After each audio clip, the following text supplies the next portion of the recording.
Salut les no-codeurs, moi c'est Romain Elias, un passionné d'IA et de no-code depuis un bon moment déjà. Aujourd'hui, outil TextBlaze. Ouais, j'ai entendu, ok, il y en a plusieurs qui l'ont déjà présenté. Mais là, c'est pas pareil. Là, aujourd'hui, je vais enlever les idées reçues que tout le monde a. Tout le monde se dit, oui, c'est une bibliothèque de prompts. Oui, franchement, c'est très utile, je l'utilise de façon journalière comme ça, mais ça, c'est qu'une question basique. Ce que je vais te montrer aujourd'hui, c'est des cas d'utilisation un petit peu plus exotiques. Une autre façon de penser pour développer ton business ou l'utiliser dans ta vie personnelle si jamais tu as envie. Pour tous ceux qui sont régulièrement derrière un clavier, ça va être utile. Regardez bien jusqu'à la fin de la vidéo, on va y aller crescendo. Je suis sûr que tu n'as pas pensé à ça, et c'est pour ça que je suis là. Ok, on découvre l'outil ensemble? C'est parti. Ok, donc on se retrouve sur mon écran, on va directement cliquer sur le lien, donc TextBlaze, je vous mettrai bien sûr le lien dans la description. On arrive sur cette interface là, il va falloir faire Go to Dashboard, Logging with Google, vous allez pouvoir mettre le compte que vous souhaitez. Il va vous proposer directement de savoir si vous voulez qu'il vous guide un petit peu sur l'outil. Et ben non, encore une fois c'est moi le guide aujourd'hui, on oublie, skip de tour. Donc là on a terminé, donc c'est une extension Chrome, c'est-à-dire qu'une fois que vous avez installé tout ça, moi c'était déjà sur mon PC, donc voilà pourquoi ça a été aussi rapide. Sinon, juste en haut vous pouvez cliquer sur les 3 petits points et faire extension. Gérer les extensions, TextBlaze apparaîtra, vous cliquez sur les 3 petits points, gérer l'extension, et si elle n'est pas activée, vous pouvez l'activer directement à partir de là. C'est pour Google Chrome, personnellement ça marche pour moi sur Internet Explorer, donc à vous de voir. Vous en faites donc l'utilisation que vous voulez. Ok, une fois que vous êtes connecté, vous allez arriver directement sur cette interface-là. Et donc, normalement, tout sera vide et vous aurez un petit exemple ici qui sera présenté sur une snippet possible. Une snippet, c'est donc une commande rapide qu'on va enregistrer avec un slash, par exemple slash prompt pour rédiger un prompt, et derrière il va nous afficher tout ce qui était en mémoire dans ce raccourci-là. Je vous montre en image pour que ce soit plus concret. On va créer une snippet. Donc on appuie sur le petit plus en haut, il va faire un new snippet, ici on peut la renommer. On peut mettre par exemple abonne-toi, la commande ce sera donc slash abonne-toi, donc ça c'est le raccourci, et ça c'est le nom qui apparaîtra ici dans la liste, donc on le voit bien ici.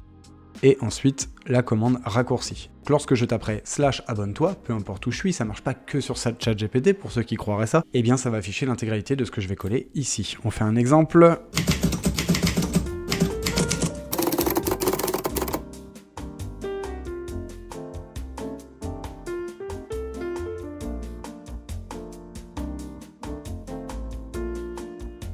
Voici le message que j'ai mis à l'intérieur, et donc il est directement sauvegardé, et lorsque je taperai slash abonne-toi, on va le copier et on va l'essayer directement.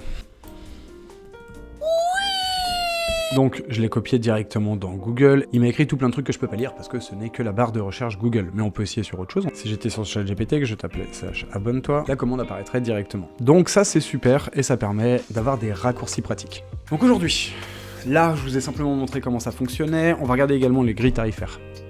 Bon, au niveau de la grille tarifaire, vous avez vu, c'est pas hyper cher. On en reviendrait si on prend un abonnement à l'année, bien évidemment. 3 € par mois pour le plan payant pro, le plan business, on passe à 7 €. Et enfin, entreprise, là, il faut contacter directement TextBlaze pour savoir si c'est possible et savoir comment ça se passe. Donc moi, j'ai pas trop les infos là-dessus. En tout cas, 3 € par mois, je ne paye pas. Ouais, pour être franc avec vous, je l'utilise de façon gratuite. Et tout ce que je vais vous présenter, tout ce qui est enregistré dedans, est gratuit. Il y a une limite, bien évidemment, sur le plan gratuit. La limite au niveau du contenu que vous pouvez mettre à l'intérieur d'une seule snippet, mais également au niveau du nombre de snippets que vous pourrez sauvegarder. Je crois que c'est 30 snippets maximum. Pas plus. On revient à nos moutons. On va regarder des cas d'utilisation précis. Donc, je vais vous montrer 5 cas d'utilisation. On va dire du plus courant. Peut-être que beaucoup d'entre vous l'utilisent de cette façon-là, jusqu'à la façon la plus exotique possible de l'utiliser. Donc, let's go, c'est parti. Tips numéro 5. Donc à l'intérieur de ces snippets, on va pouvoir donc enregistrer des prompts. Bien évidemment, je pense que beaucoup d'entre vous le font. Le prompt en soi, c'est pas ce qui va nous intéresser. Ce qui va nous intéresser, c'est surtout la commande. Donc le fait d'avoir mis ici slash eval, à chaque fois que je vais voir ChatGPT ou Claude, ça marche aussi sur Claude, hein, ça marche sur DeepSeek, ça marche sur n'importe quel LLM que vous avez l'habitude d'utiliser. J'avoue que je parle souvent de ChatGPT parce que pour moi, d'un point de vue pro, c'est le meilleur. Voilà, chacun son avis là-dessus. Il y a des commandes qui sont plus intéressantes sur d'autres LLM. J'en utilise plusieurs de toute façon. Je mets 2 fenêtres côte à côte et j'aime bien comparer les réponses de l'un puis de l'autre et obtenir comme ça le meilleur résultat possible. Selon moi. Donc, on peut enregistrer ces prompts. Comme ça, on va pouvoir donner une directive et éviter de les enregistrer dans la mémoire. On a vu qu'il y avait des commandes à enregistrer dans la mémoire. Je vous avais présenté /GPT4o dans la vidéo qui se trouve juste là. Et dans cette vidéo, on voyait que cette commande-là, une fois qu'elle était appliquée, nous permettait de prompter sans avoir à prompter. On laisse le LLM faire. On enregistre toute la commande à l'intérieur de la mémoire. Et lorsqu'on tape cette petite snippet, ça revient au même qu'ici, il va ressortir toute la déclinaison de ce qu'il était prévu, tout le scénario qui était anticipé dans sa mémoire, et donner une suite logique à ça. Mais si on faisait ça, la mémoire serait très vite surchargée et on n'aurait pas la place de mettre d'autres choses. Donc c'est l'utilité, une petite bibliothèque de prompt pratique avec des snippets utiles et qui vont très très vite. Comme ça, on peut copier-coller directement, clac clac, on met sa petite snippet. Et let's go, c'est le LLM qui gère. Donc ça c'est bien. Plusieurs phases, c'est-à-dire que moi par exemple là sur ma snippet qui s'appelle réponse adaptée, parfois je bug. Avec ChatGPT, je ne trouve plus l'idée. Je sais plus comment lui parler, comment faire en sorte qu'il puisse m'aider dans ma démarche, et à ce moment-là, je le qualifie en tant qu'expert en questions contextuelles pour qu'il puisse m'aider par rapport à mon contenu. Comme ça, il va poser toutes les questions pertinentes que j'aurais pu poser au LLM, donc il va le faire à ma place. Et dans la deuxième partie de ce prompt, je vais lui dire, désormais, réponds toi-même aux questions en fonction de ton expertise. Donc, j'ai 2 prompts injectés à l'intérieur, donc c'est du prompt chaining, on va le faire en plusieurs fois. Et au moment de le coller dans ChatGPT, eh bien, je vais taper mon raccourci, réponse adaptée. Il me met directement l'intégralité, et moi je vais sélectionner uniquement la première partie, que je vais pouvoir lui envoyer, et une fois seulement qu'il m'aura répondu, qu'il m'aura fait tout le tableau récapitulatif, etc. Ouais, c'est pas faux. Et bien moi je vais pouvoir lui envoyer la deuxième partie que j'aurais copié-collé. Ok? Donc on peut enregistrer plusieurs prompts sur les mêmes snippets, bien sûr. Ça c'était pour la partie la plus évidente. Il y en a une autre qui est quand même assez évidente, que présentée très très régulièrement. On passe donc au conseil numéro 4. Là, on va pouvoir enregistrer du code, et du code utile. Si vous êtes développeur, vous allez pouvoir enregistrer toutes les grosses phases de code que vous avez l'habitude d'utiliser et que vous allez régulièrement piocher dans une bibliothèque à part. Voilà, et grâce à ça, vous faites votre propre bibliothèque avec un accès simplifié. Une snippet, pouf, tout est écrit, il n'y a pas besoin d'ouvrir 50 pages et de naviguer d'une interface à l'autre, ça permet vraiment de rester sur la même interface sans avoir à aller chercher votre bibliothèque de code. Tips suivant. Donc là, on a vraiment vu 2 cas d'utilisation qui étaient extrêmement simples. Un peu le B à bas, on utilise TextBlaze pour justement sauvegarder ses prompts et sauvegarder du code. Et là, fallait y penser. On va passer à des utilisations différentes, des utilisations où tout le monde n'aurait pas pensé à ça, finalement. Il y a possibilité d'enregistrer ses présentations. Par exemple, je fais partie d'une communauté, la communauté School. D'accord, je vous engage à suivre des communautés IA, on apprend énormément de choses, il y a bonne ambiance, etc. Donc allez-y, rejoignez-en. Là, je vous montre l'exemple de AI Mastery, donc la communauté de Mailleul Rougevin. Je vous invite à aller checker sa chaîne, il fait du super contenu, recommandé, validé par la street, profitez-en, c'est que du bonheur. Et donc, dans cette communauté, régulièrement, il y a des gens qui arrivent, des nouveaux arrivés dans la communauté et qui vont venir se présenter. À chaque fois qu'un nouveau membre arrive, j'aime bien le saluer, lui souhaiter la bienvenue, welcome home. Et par-dessus le marché, si je peux en profiter pour caler un petit peu ma pub et amener du monde visionner mes contenus YouTube notamment, grâce à l'intermédiaire de mes articles, parce que c'est quand même un vecteur pour moi, un vecteur média, communiquer avec des gens, des gros passionnés qui n'auraient pas forcément connu ma chaîne autrement que par ce biais-là. Donc c'est très important d'être investi pour moi dans ce genre de communauté. Et donc si là par exemple je mets ma snippet, donc /bvn, hop, directement, salut, bienvenue, etc., avec mes liens, etc. Et ça va me permettre, là je fais partie de 3 communautés, j'ai donc mis les 3 pour gagner de la place, gagner un snippet, et ça va me permettre de sélectionner celle qu'il me faut, clac, avec les liens correspondants, et rajouter simplement nom, prénom de la personne, parce que bien évidemment, je veux pas que ça soit impersonnel non plus. Je veux vraiment qu'ils se sentent accueillis, et donc j'évite d'envoyer du copier-coller à tout va. Deuxième cas de présentation possible. Ma carte de visite. Il est possible, si jamais je vais sur LinkedIn par exemple, donc là on va le faire dans un post, mais j'aurais très bien pu répondre à un post et mettre ça en commentaire, un post à pourvoir, etc. Voilà, moi si j'ai envie de réagir au taquet, j'ai pas trop le temps pour ça, et bien je vais simplement mettre carte de visite, et là directement il y aura tous mes liens. Donc les liens vers mes réseaux, mon numéro de téléphone, mon adresse mail, etc. Et donc ça me permet limite de délivrer un mini CV si je veux, d'accord? Je peux rentrer tout ce que je veux à l'intérieur, soit mes coordonnées, soit un mini CV ou mes liens d'affiliation. Voilà, si j'ai des liens d'affiliation, j'ai pas envie de les retenir, j'ai pas envie de dire à ChatGPT, retiens-les en mémoire, etc., redonne-les-moi, si un jour j'ai envie d'effacer la mémoire et que j'oublie, j'ai plus mes liens d'affiliation. Pareil, ça m'évite de passer d'une plateforme à l'autre, je pourrais les sauvegarder ailleurs, mais là je les ai en un clic, et donc ça me permet, comme ça, de tous les avoir directement. Donc, carte de visite, les bienvenus en général, carte d'affiliation, et autres, j'imagine que vous avez plein d'idées en tête. Tips suivant. Ok, on va pouvoir enregistrer des templates. Ce sont des modèles déjà prédéfinis de rédaction et de mise en page pour ChatGPT. Si j'interagis sur la communauté School, il ne faut pas de caractère gras. Si j'interagis sur ChatGPT, On s'en tape. eh bien moi je vais pouvoir utiliser ces templates pour les donner à mon LLM et lui demander de respecter cette mise en page là pour la rédaction de l'article demandé. Comme ça, si j'ai pas de GPT ce qui est déjà prédéterminé là-dessus, parce que oui, il est possible de créer un GPT qui soit spécialisé, qui est bien l'exemple en template dans sa configuration et compagnie. Mais si c'est pas mon cas, et si j'ai envie de faire sur un autre assistant que j'aurais formé avec un prompt, eh bien cette méthode-là me permet donc de lui donner exactement ce que je veux, avec les liens utiles à chaque fois, etc. Et donc un gain de temps super, alors, vous imaginez bien. Donc là j'ai mis Article School, mais ça aurait pu être plein de choses si vous avez l'habitude d'écrire des articles de blog. J'ai pas d'autres exemples, mais voilà, en tout cas vous avez compris le délire, si, des templates Notion par exemple, etc. Bon bref, vous avez compris le délire, on passe à ça. Tips suivant. Dans le tips suivant, on a mis des outils no-code. Il est possible de mettre sa base de connaissances dans TextBlaze. Il est possible, ici, dans ses favoris, de mettre des tonnes de dossiers avec ces outils de productivité, etc. Donc comme vous pouvez le voir, moi j'en ai toute une panoplie. Beaucoup d'outils sauvegardés directement dans mes favoris. Mais si jamais j'ai envie d'aller plus vite et d'avoir un petit peu plus de détails, je pourrais faire /outil de création et directement il va me mettre l'intégralité des liens avec la description de ce à quoi ça sert. J'aurais pu écrire d'autres choses, bien évidemment, un peu plus de détails derrière, mais directement j'ai tous mes liens qui me permettent d'accéder selon le thème à des URL précises. Si vous par exemple vous avez donc des sites de référence, par exemple sur l'intelligence artificielle et compagnie, que vous voulez les sauvegarder dans un coin de votre tête, plutôt que de les mettre dans la mémoire, on les met sur TextBlaze, comme ça on a tout à disposition et il nous suffira plus que de cliquer sur le lien pour arriver directement sur l'outil recherché. Ok ? Vous avez vu, l'URL est intégrée dedans. Donc, liste d'URL, donc là je vous en ai fait une autre, voilà, avec business, création de contenu, des listes selon votre thématique, c'est vous qui choisissez, et après Yel, c'est vous qui voyez. Ok ? Passe au dernier tips, et je suis sûr que celui-là vous y aviez pas pensé.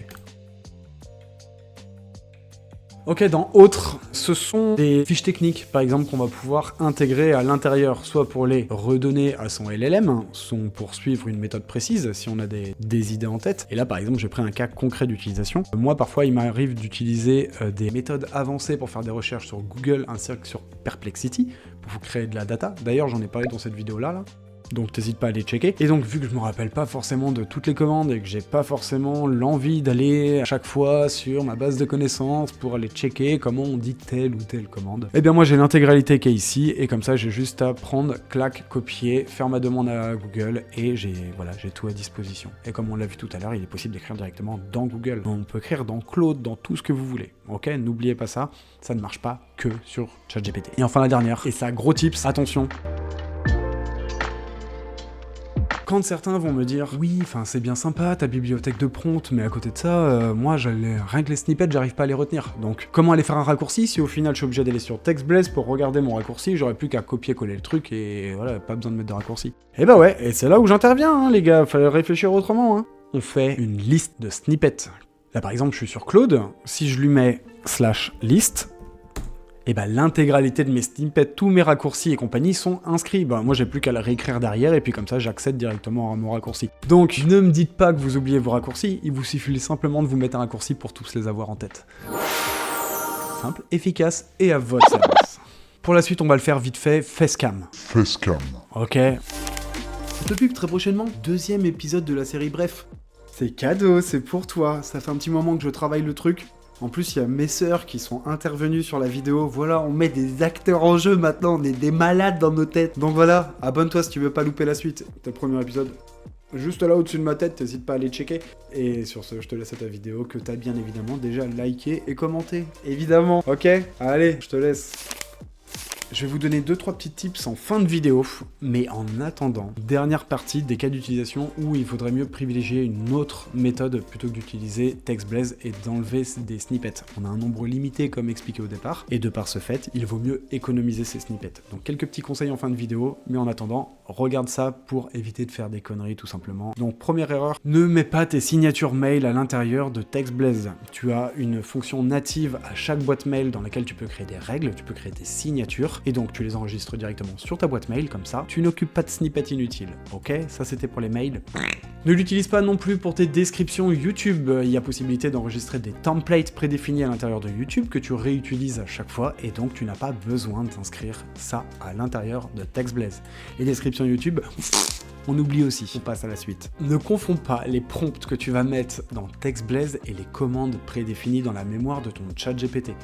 Si jamais tu enregistres une commande comme la mienne, /GPT4o, pour prompter automatiquement finalement, j'aurais pu l'appeler /prompt, ça aurait été pareil, il va falloir utiliser plusieurs étapes pour le mettre en place. Il y a des commandes qui sont bien plus efficaces de les intégrer directement dans la mémoire pour pouvoir les réutiliser, ou dans tes custom instructions, plutôt que dans TextBlaze, et comme ça tu gagnes de la place pour les snippets. Mais c'est paradoxal, parce que ça c'est aussi fait pour nous gagner de la place dans la mémoire, donc à toi de bien équilibrer en fonction de tes besoins à toi. Les contenus sur chaque snippet est limité, comme je l'ai dit tout à l'heure, à 2500 caractères. Autrement dit, évite la politesse, évite les caractères inutiles, et pourquoi pas, demande à ton chat GPT de réduire tout ça au maximum s'il ne s'agit pas de prompt bien évidemment détaillé, sinon tu le réécris tel quel. Et également les textes trop longs avec des trop grosses bases de connaissances, dans ces cas-là, soit vous passez à la version payante, soit vous utilisez d'autres méthodes. Je vous donnerai également dans la fiche technique d'autres moyens de substitution à TextBlaze. Aujourd'hui on présente cet outil-là, mais il y en a d'autres qui conviendraient également, qui pourraient faire le même taf. Donc comme ça on cumule,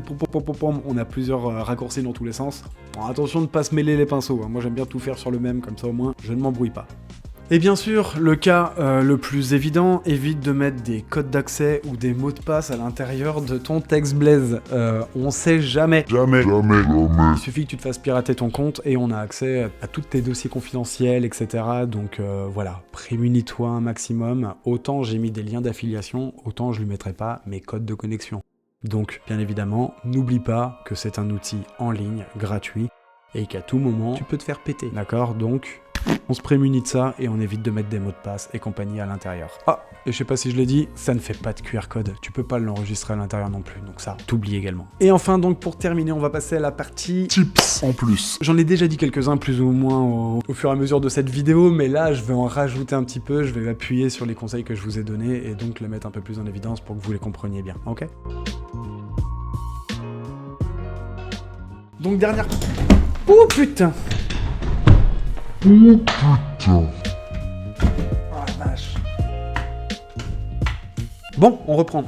Donc dernière partie, on va donc parler des petits conseils en plus. Je t'en donne très peu, ça va aller assez vite.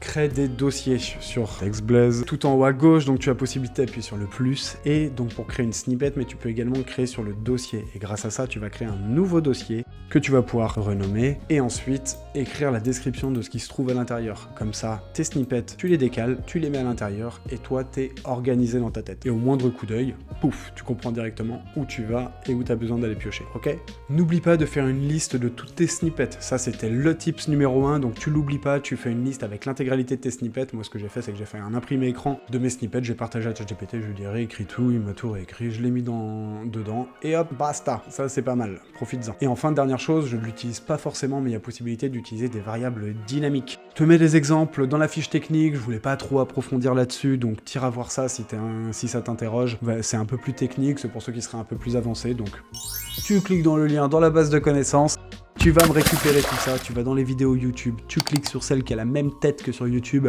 toutes les miniatures de chaque vidéo, tu cliques sur celle correspondante et en dessous, tu auras donc la fiche technique de la vidéo. Très facile à retrouver, très organisé et surtout, il y a une base de connaissances qui est énorme. Là, je commence vraiment à avoir beaucoup de contenu et c'est pas du contenu inutile. Je sélectionne, je trie, je peaufine, donc vraiment, et je le fais régulièrement. Je mets très régulièrement à jour mes contenus pour éviter les doublons, pour éviter que des choses qui soient obsolètes soient encore placées dans mes ressources. Donc bref, abuse-en et n'oublie pas qu'un grand pouvoir entraîne de grandes responsabilités. Donc, va les utiliser, mais utilise-les bien s'il te plaît, fais-en bon escient, ok? Je compte sur toi, comme ça par la suite c'est toi qui m'apprendras des trucs.